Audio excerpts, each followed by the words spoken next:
முழங்கால் மூட்டு வலிக்கு சர்ஜரி தேவையா? இந்த வீடியோ உன்னிப்பா கேட்டதுக்கு அப்புறம் நீங்க முடிவு பண்ணிக்கோங்க.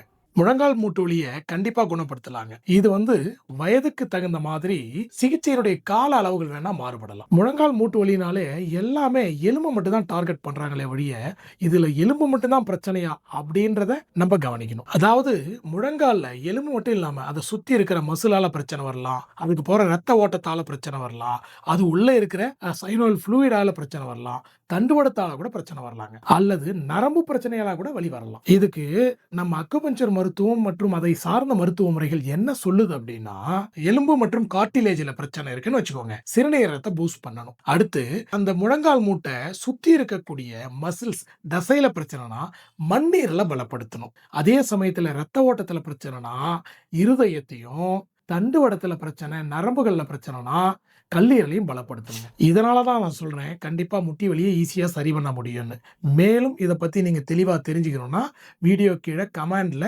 லிங்க் குடுத்துருக்கேன். அந்த லிங்க பயன்படுத்தி முழு சீரியஸையும் நீங்க பார்க்கலாம். அந்த வீடியோல ஆரம்பகால மூட்டு வலிக்கு என்ன மாரியான புள்ளிகள்ல நம்ம பிரஷர் கொடுக்கணும்ன்றத நான் தெளிவா விளக்கியிருக்கேன். இந்த வீடியோ லைக் பண்ணிட்டு, என்ன ஃபாலோ பண்ணிட்டு, கமெண்ட்ஸ்ல பாயிண்ட்ஸ்ன்னு டைப் பண்ணுங்க. நான் உங்களுக்கு டிஎம் பண்றேன். Thank you.